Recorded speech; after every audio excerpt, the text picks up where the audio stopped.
Bitácora Antropológica, temporada 5, episodio 16. La culpa es de los libros.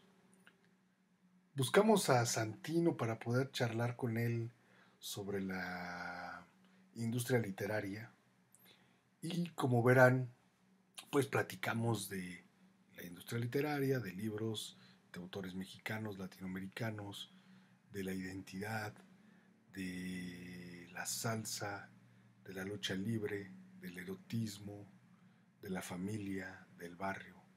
Esta es una buena charla con el buen Santino, que efectivamente la culpa es de los libros. Magia, fantasía, erotismo,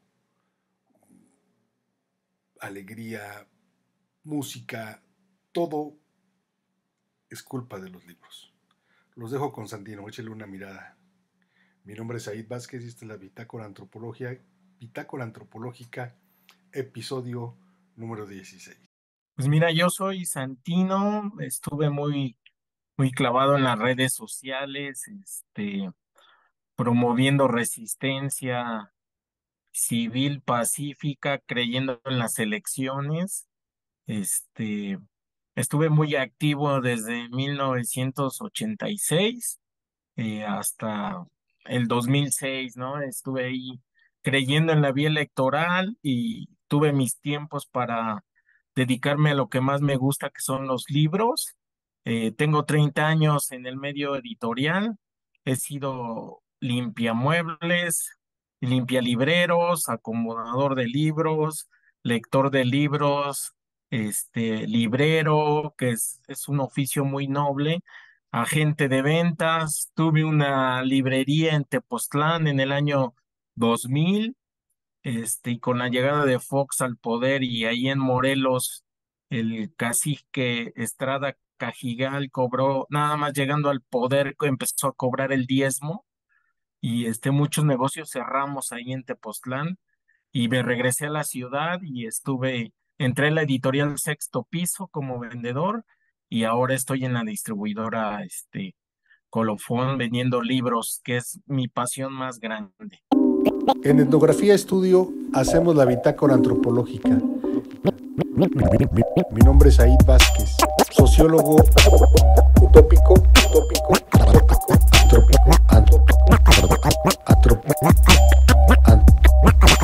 antropólogo indecente. Pues bienvenidos y bienvenidas a la Bitácora Antropológica, el episodio número 16, aquí como acaban de escuchar, con el buen Santino. Y pues también estamos acá de medio incógnitos con nuestra respectiva máscara del santo, nada más que este se ve más cagada acá, porque como que de la gafa y está rara, pues. Pero bueno, qué gusto poder charlar contigo, carnal, después de un buen rato que estuvimos ahí, como que sí, como que no. Este, queremos que nos cuentes sobre los libros, pero también sobre la lucha libre, y si podemos hablar un poquito de salsa, pues también estaría muy padre. Cuéntanos, ¿por qué Ok. los libros, Cao? Sí, ¿Por qué? Porque son mis déjame pasiones. quitar esta cosa porque, ay, cabrón, ya estoy, ya perdí la lucha acá. La lucha por la vida ya la perdí. La máscara. Sí, ¿qué onda? Pues Cuéntanos. mira, resulta que mi padre, su madre se la robó mi abuelo, que era soldado, se la robó de San Miguel de Allende y ella tenía 16 años y mi abuelo ya era una persona de 60 años, se la trajo a la Ciudad de México, la embarazó, tuvo 6 hijos y el abuelo murió a los 75 años. Entonces mi papá y mis tíos tuvieron que empezar a trabajar a temprana edad. Mi padre y dos de sus hermanos vendían periódicos en el centro de la ciudad y eran ayudantes de un tío que era electricista, ebanista, pintor, entonces les enseñó el oficio y mi padre de ahí empezó a leer las caricaturas que salían en los periódicos, ¿no? Y de ahí empezó a leer y toda su vida fue un lector, siempre comprando libros usados. El primer libro que me llegó a mis manos a los 11 años fue Platero y yo, y el segundo, fue una antología de poesía de Pablo Neruda. Entonces, mi padre pues siempre trabajó y a su vez leía. Él fue banista, hacía los muebles para hoteles, para puertas, ventanas. Entonces era un padre ausente, pero cuando se iba nos dejaba nuestro montoncito de libros que cada quien tenía que leer de mis 6 hermanos. Entonces, de ahí más empezó como por gusto, pero ya luego era obligación porque él venía cada 15 o 20 días y nos preguntaba qué libro habíamos leído y como él ya los había leído, se los sabía de memoria. Entonces no le podrías dar una opinión de es un libro bonito, habla de un burrito, te va a hacer llorar porque te volteaba uno y decía, no, eso no dice el libro. Explícame, cuéntame el libro en 10 frases. Entonces, todos mis hermanos son devoradores de libros. Hemos, siempre, yo escribí, yo estuve un tiempo en la escuela de escritores de la SOGEM y el gusto por los libros me dio porque afortunadamente me cayeron en las manos libros que me gustaron desde autores mexicanos, autores latinoamericanos, europeos, y fueron libros acertados en ese momento que generaron un gusto por la lectura que persiste y que a mi hija yo le he inculcado desde bebé, le he llevado libros. No vive conmigo, pero es una devoradora de libros. Ahorita ella va en la prepa y está en el momento en el que ella ya está. Yo le generé un perfil de libros para que tuviera una formación librera y ella ya ahorita ya está decidiendo sus lecturas que son contrarias a mis gustos afortunadamente.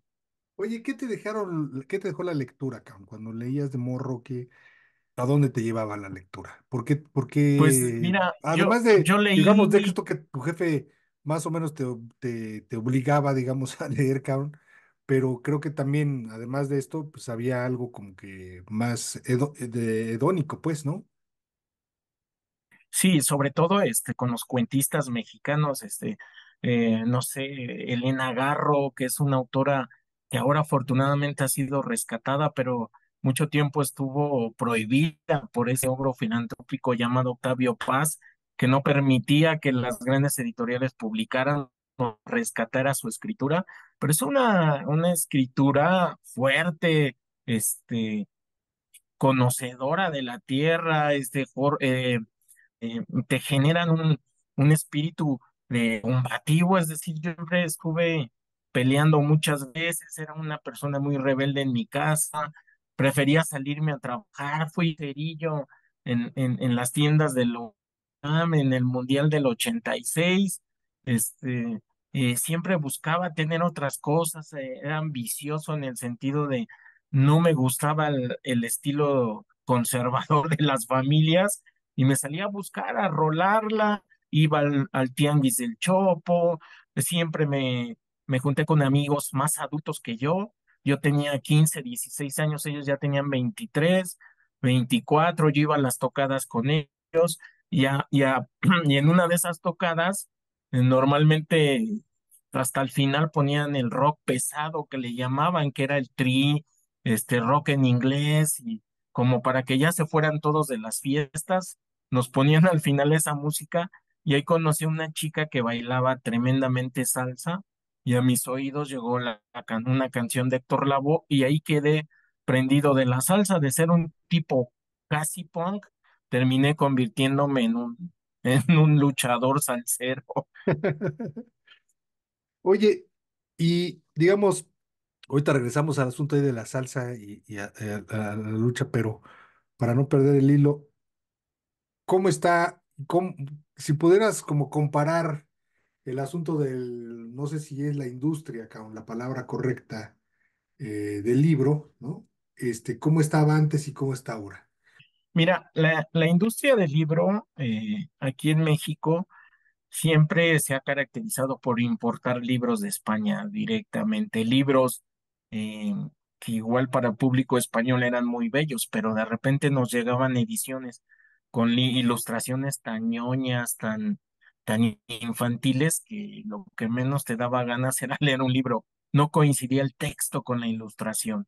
Entonces, aquí en México, muchos y distribuidores, empezaron a formar distribuidores porque había editoriales que tenían oficinas en México, como Planeta, como Editorial Diana, esas editoriales que ya tienen muchísimos años, importaban el material. Y entonces a partir del boom de la literatura latinoamericana, se abrieron las puertas para que en México empezaran a publicar autores mexicanos. Digo, Editorial Grijalbo, que era una muy buena editorial, ya tenía una colección donde publicaba José Agustín, a la misma Elena Garro, empezaban sus cuentos, este autor, ay, ahorita me acuerdo de este autor que ahora ya escribe en Random House, pero era fuera de Porrúa, Editorial Botas, algunos esfuerzos de la literatura mexicana que funcionaron. La época en los setentas de la literatura gay, fue casi autopublicación con Luis González de Alba, José Blanco, eran colecciones que Editorial Oasis.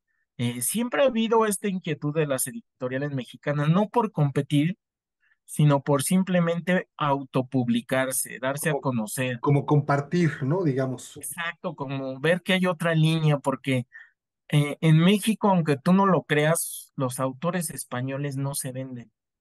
Recientemente tuve una visita ahí en la empresa de una distribuidora española que trabajamos con ellos y yo le decía, no, es que los autores españoles no se venden por más que nos mandes. Y ella replicó, pues en España tampoco se venden los latinoamericanos. Entonces hay algo que nos busca, que nos pide que aquí haya editoriales. Digo, está Almadía, está Editorial Sexto Piso, Editorial Era en su tiempo, Siglo XXI, editoriales que hicieron un gran esfuerzo de publicar autores mexicanos y latinoamericanos. Oye, Y si hay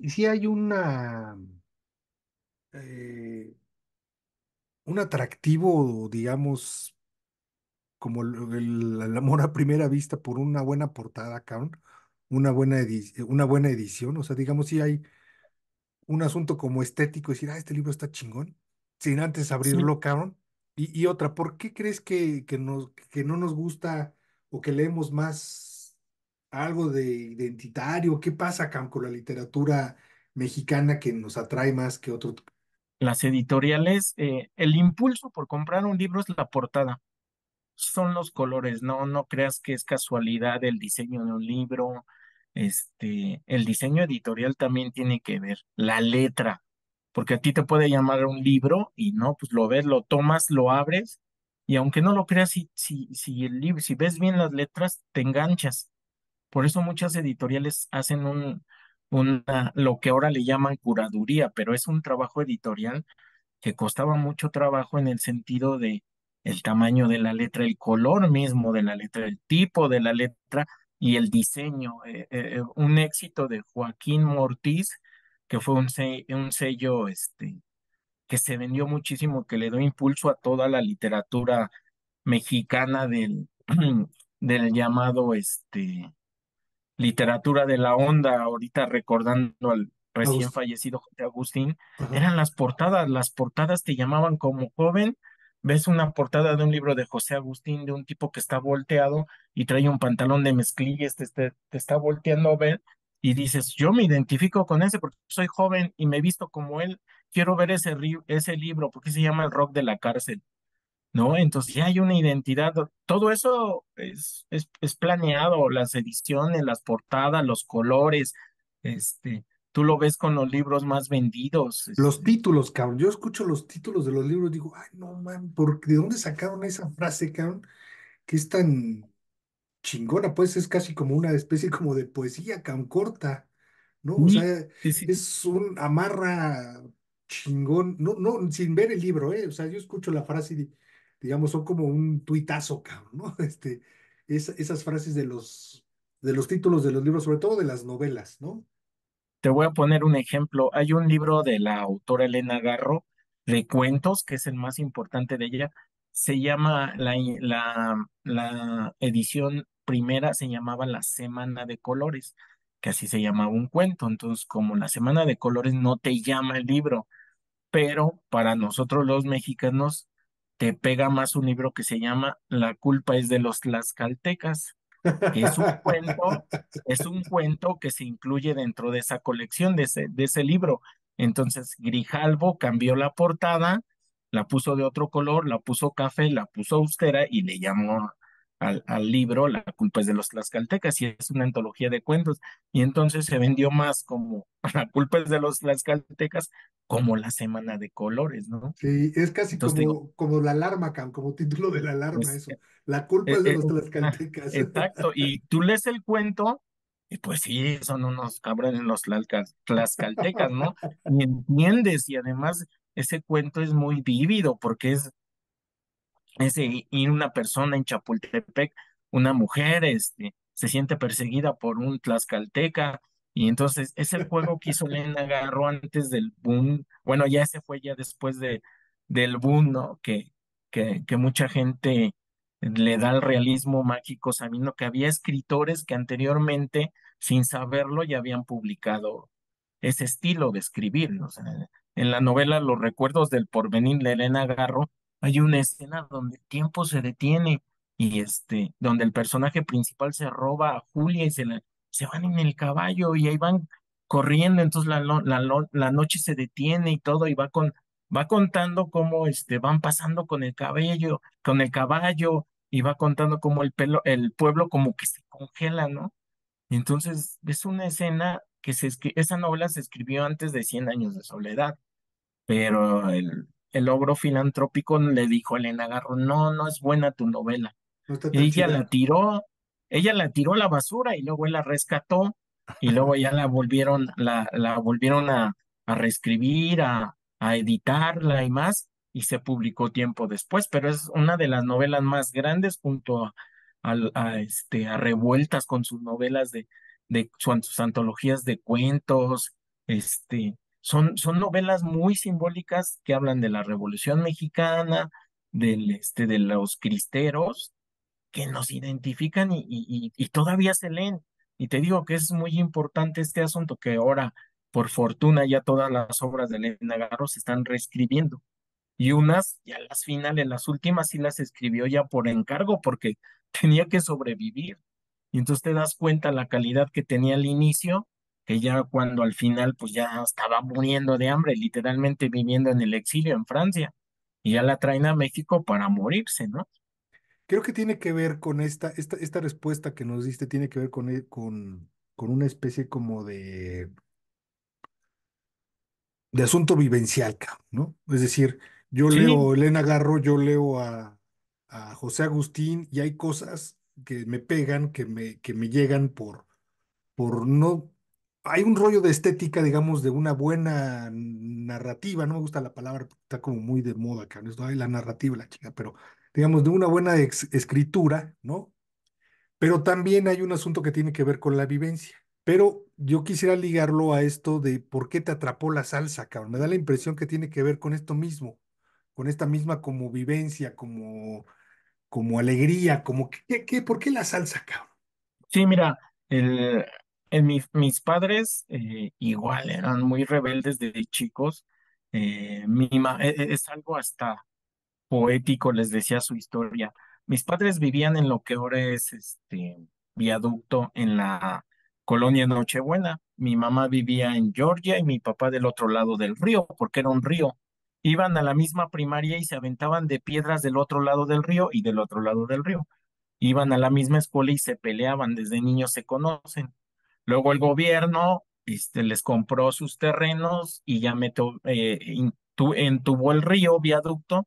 Entonces mis padres se fueron a la alcaldía Álvaro Obregón, a una colonia nueva que no tenía ni tierra, que se llama Olivar del Conde, entonces que está pegadito a Plateros, ahí en alta tensión. Entonces mis padres se conocen, se vuelven a reencontrar ahí, y en ese entonces era el boom del rock and roll, pero en casa de mis padres, de mis abuelos, en una casa se escuchaba a Julio Jaramillo, escuchabas a la Sonora Santanera, escuchabas a Javier Solís, a Los Panchos.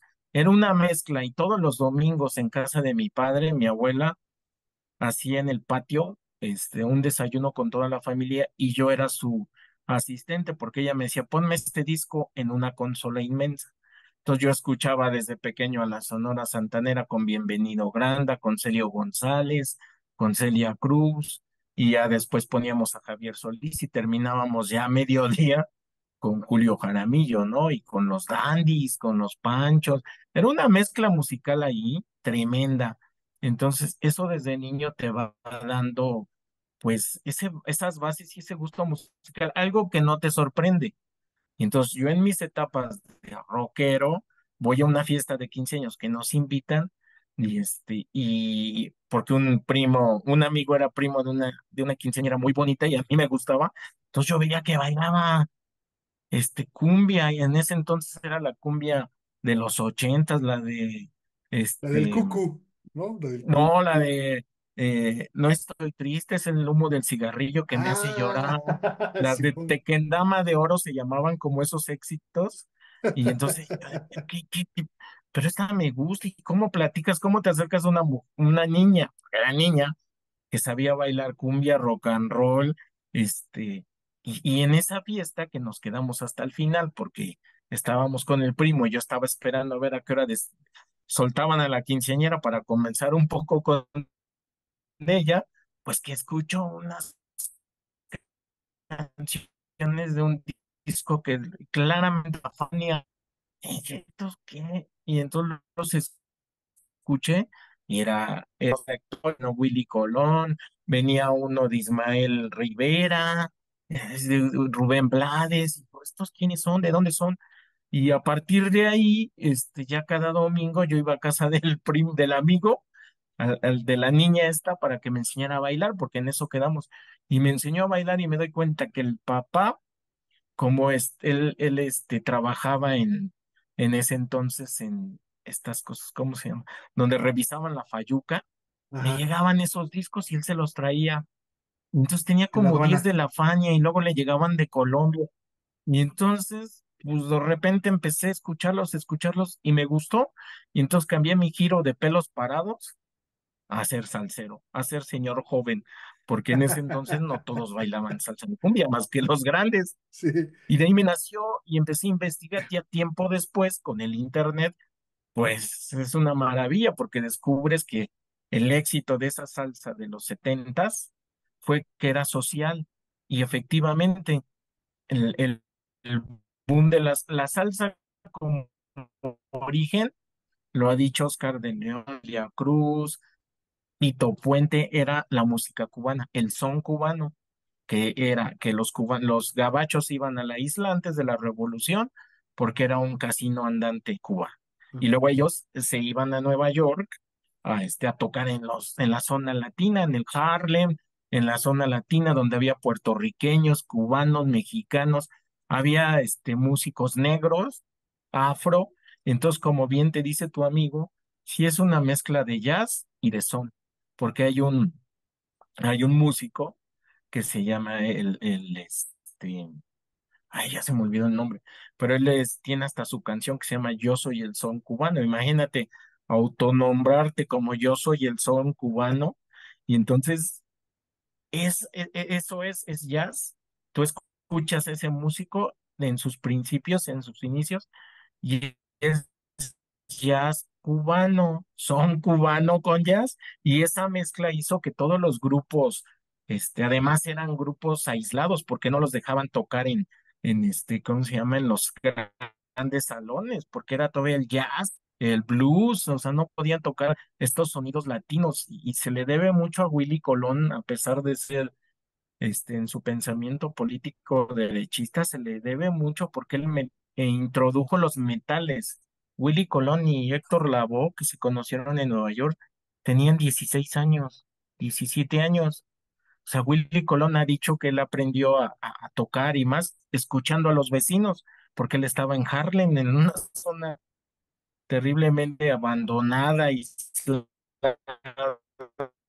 donde era poblada por puros afrodescendientes. Eran puros negros, latinos negros, cubanos negros negros y puertorriqueños, ajá. Oye, ¿no? y bueno, y Entonces, también la ese, cercanía, ese ¿no? Entre sabor que los le dio, afros, está muy cerca, digamos, sí, la sí, música sí, porque Mario Bausa se llama el músico que te decía, el que se autodenominó Yo soy el son cubano, pero él hacía afro jazz con Ah, son. Entonces, ahí te lo recomiendo que lo busques luego. Se llama Mario Bausa Celia Cruz lo recomendaba mucho. Y también será un boom de mujeres porque hay una cantante también puertorriqueña, neoyorquina que se llama La Lupe. La Lupe era una Janis Joplin latina, cantaba la salsa, boleros, jazz, pero tuvo una vida desafortunada, como muchas exitosas, de juntarse con adictos, con personas que las autodestruyeron, les ayudaron a que se autodestruyera. Tuvo un disco muy fenomenal con Tito Puente, que, híjole, fue un gran disco ese disco de La Lupe, y es una cantante que por ejemplo, la India y otras cantantes la reconocen como su influencia mayor. No solo era Celia Cruz. Celia Cruz tuvo una larga carrera y aquí en México en las películas de los 50 y estuvo presente en muchas y toda esa proyección que le daba no solo el cine, la televisión y el radio hizo que fuera pues la reina y no tiene nada, yo creo que no hay algo que se le pueda juzgar, es una reina, es una mujer que cada vez la descubres, yo descubro canciones después de muchos años, ah caray, esta canción ¿y qué? ¿Quién la canta? ¿Cómo? Se sé que es Celia Cruz, pero ¿con quién? ¿Cuándo la grabó? Y te das cuenta que es de hace muchísimos años atrás. y Y además, todavía no, te escucho, perdón. se oye vigente esa música. Tú oyes a la Sonora Matancera que cumple 100 años este año. Fíjate que además, creo que esta, ¿cómo decirlo? Como esta tradición, ¿no? De dejar que se luzca, digamos, el trombón, cabrón, la voz, ¿no? La tumba, o sea, o sea, eso también hacen en el jazz, cabrón, ¿no? Van como haciendo solos de cada miembro de la banda y permite que pues, escuches pues, más padre, digamos, la rola, la disfrutas mejor, cabrón. Cuando decías eso de No estoy triste, esa canción, es, me dio risa porque es el claro ejemplo que pongo siempre que digo que a veces la música no solamente es estética, sino vivencial. Porque esa canción no me gusta, cabrón, estéticamente, pero me recuerda algo. Entonces, si yo la escucho, me Ujú, remonta a la secundaria, a un pecero, exacto. cabrón, y digo, ay, cabrón, o sea, la puedo cantar, cabrón, ¿no? No sé si bailar, porque a diferencia de ti, no fui con el vecino a aprender a bailar, pero nada más medio me muevo a lo güey, pero me gusta, cabrón, la canción, ¿no? Porque tiene ese asunto vivencial como la literatura. ¿Por qué el santo, cabrón? Sí, bueno, y te contaba que mi padre y mis tíos trabajaban en el centro. Entonces mi tío, ya que aprendió a ser electricista, trabajó en la Arena Coliseo. Ahí le dieron trabajo un tiempo, y entonces me llevaba los sábados a que le ayudara y con la lucha libre. Y mi tío con el tiempo se hizo amigo de los dueños de ahí. Entonces cuando faltaba un luchador, porque antes se hacían varias luchas temprano en Puebla, en lugares cercanos. Sí, y mi tío era suplente de los luchadores porque luego no llegaban porque peleaban en los estados. Entonces de ahí le tomé cariño a la lucha porque pues ahí yo me sentaba a esperar a mi tío en primera fila. Entonces vi a exóticos, vi al matemático, vi a Fishman cuando pues ya tenía añitos a mil más cuando pensé en de las primeras peleas que tenía no como estelar, sino de relleno. Ajá. Y de ahí me dio el amor a la lucha libre. Pero nos decías algo de la película del santo contra las mujeres vampiro. Ah, pues las veíamos los domingos en las mañanas en la televisión y luego yo jugaba con mis hermanas, ellas eran las mujeres vampiro porque son dos y nosotros éramos los luchadores, un hermano era Mil Máscaras otro era Blue Demon. Yo en ese entonces no era el santo, porque mi hermano el mayor era el santo. Luego seguía el otro era Blue Demon, yo era Mil Máscaras y el otro, ay, no me acuerdo cuál. Éramos cuatro luchadores. Entonces, era el Rayo de Jalisco. Entonces traíamos nuestras máscaras. Y ya luego mi hermano mayor nos mandó la goma y yo ya pasé a ser el santo. Oye, Carol, ¿y por qué, Ya no pero, jugaba. por qué el santo? ¿Por qué el santo les atrae a la banda mexicana y no el Pues Blue no, Demon? no, mira, Es es que que el santo no es rudo, ¿no? ¿O es rudo? empezó como rudo. Sí, pero El terminó santo siendo empezó como rudo. fresón, Ya cabrón, ¿no? luego, sí, ya luego se hizo técnico, porque además el entrenador de Blue Demon, de hecho, primero luchó el santo y tiempo después Blue Demon. Blue Demon no existía, no son se llevan 5 años, pero sí los entrenó el mismo maestro, Black Shadow, que era un luchador ya más grande. Sí. Él les enseñó a los dos y luego el santo le quitó la máscara a Black Shadow, como Por- es al maestro. Pero Ajá. hay una identidad entre el bien y el mal, porque además lo ves no solo en las películas, sino en la arena. Es como gritaban los, los rudos y además provocaban a la gente. Mi mamá iba a las luchas a mentar madres, a gritar, a Sí, sí, sí. pegarles. Si le pasaba cerca un rudo, Pocos. yo siempre fui para andaba en las luchas, en los bailes, y siempre trabajé, te digo, fui cerillo, luego trabajé en el centro en una tienda de calendarios, y ahí conoces tipo de gente, mis compañeros, yo ni sabía de la existencia de Nesa, no tenía idea de qué es Nesa. Entonces un día voy a una fiesta en Nesa y pues te espantas, de cómo son las fiestas, son diferentes. Ahora sí que haces barrio, Te ¿no? espantas, cabrón. ¿Cómo ves? Y entonces se junta la música, la lucha, todo, porque además lo que ya no te terminé de contar es que mis papás ganaron varios concursos de baile en la televisión, un programa creo que Ah, se llamaba órale. Variedades Ozark o algo así. Mi mamá y mi papá bailaban rock and roll, excelente. Entonces siempre que ganaban llegaban con sus cajas de talco y de champú Banar.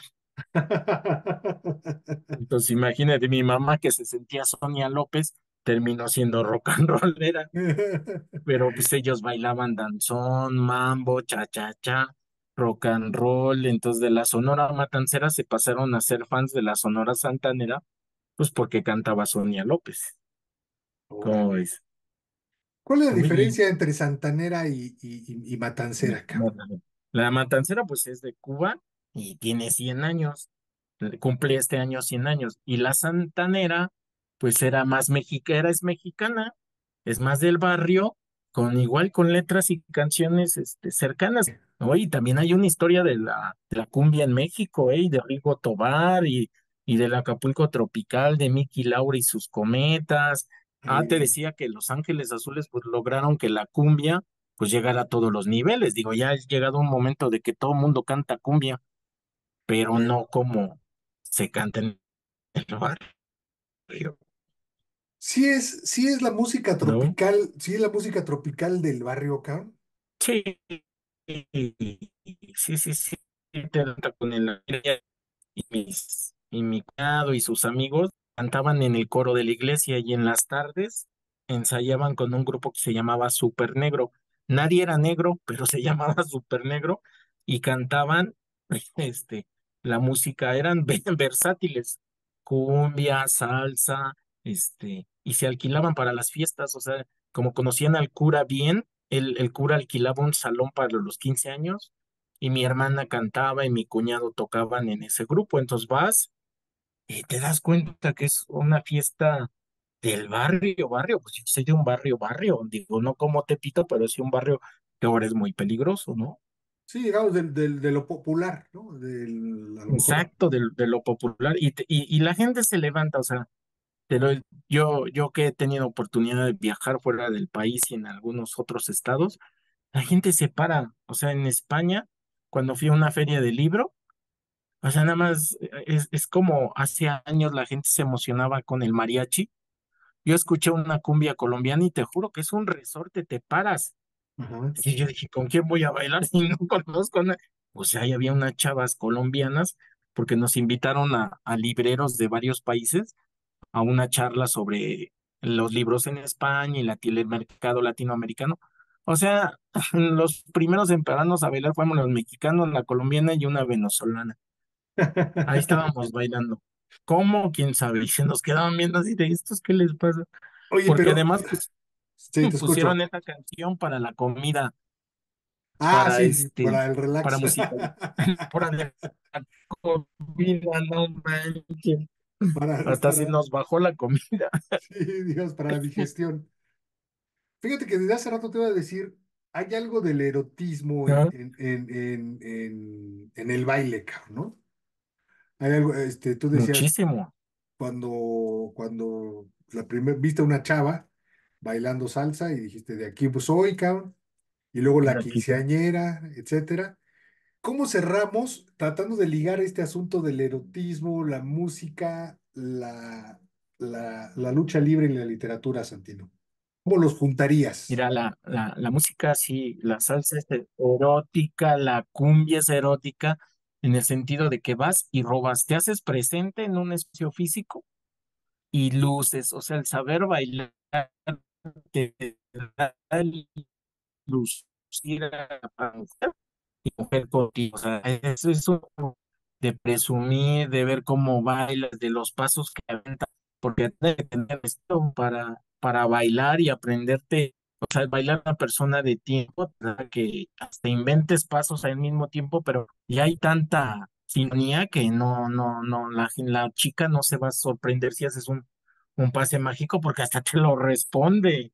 O sea, ella también hace lo suyo. Es ese jugueteo y que te además te gusta que te vean bailar, ¿no? Y cuando son fiestas así especiales, hasta vas de traje y, ay, mira ese bailando. ¿Y qué pasa en la lucha? Que también es un paseo, pasas por el cuadrilátero, te luces, levantas la mano, saludas, las mujeres te defienden si eres de los técnicos, las viejitas te defienden. Y el malo, entonces tú estás contra el bien y el mal, y ahí es un juego erótico eso del bien y el mal y la literatura. O sea, leer a George Bataille cuando tienes 16 años, no entiendes ni madre, pero te prende la historia del ojo, te prende Madame Eduarda, quieres leer El amante, y entonces quieres más y buscas al Marqués de Sade, este, a André Gide, no, o sea, empiezas a buscar literatura que te lleve, ¿no? Y y luego es más erótico leer ciertos cuentos,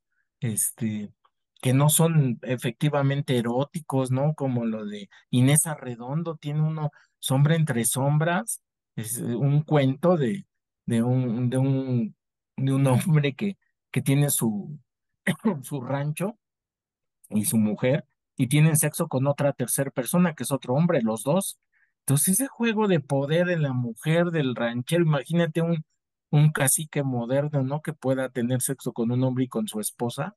No, es ese juego, y igual lo tiene Adela Fernández, ella era hija del Indio Fernández, tiene un cuento que se llama La tía Nedina, y entonces es una tía que la tienen enjaulada y un muchacho le lleva la comida y entonces platica con ella y está describiendo la escena y al final el muchacho se mete y tiene relaciones con la tía Nedina, que es un pájaro, porque como estaba escondido en una jaula, y entonces empiezas a ver y escarbar y hay un buen de historias que te van llevando eso, entonces todo se relaciona en la psique y en el deseo, ¿eh? O sea, es tremendo y hay veces literatura que te la marcan como erótica, no me prende mucho como otras historias que no están en el canon de lo erótico, ¿no?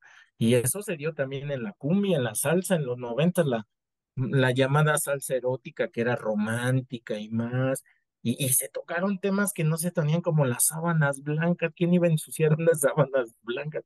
¿Cuándo ibas a escuchar que una salsa dijera eso, no?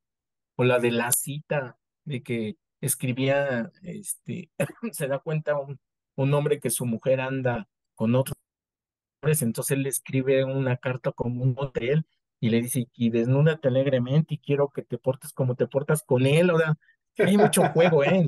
Y en la literatura, en la música, en la lucha, en muchos campos. Y en el baile se da más, porque hay mujeres que bailan. O sea, a mí me ha tocado bailar con altas, robustas, mujeres que no son un prototipo de belleza, pero tú bailas con ellas, dices, no, yo me enamoro de esta mujer por la manera de cómo baila, ¿no? Sí. Y que a veces te llevan, ¿no? O sea, porque muchas veces el hombre antes llevaba, ahora la mujer te baila. Y pasa mucho, hay otra historia que platicar en los salones de baile, ¿no? Los ritos que hay para sacar a bailar a las mujeres. Sí, ¿no? También como el rito de la lucha libre. Oye, Sí, Santino, sí, pues qué gustazo haber platicado contigo, cabrón, de estos temas que te apasionan. Y pues gracias, cabrón, por la charla, ¿no? En Etnografía Estudio hacemos la bitácora antropológica. Qué bueno. cuídate mucho y seguimos en contacto. Órale, abrazo. Un abrazo.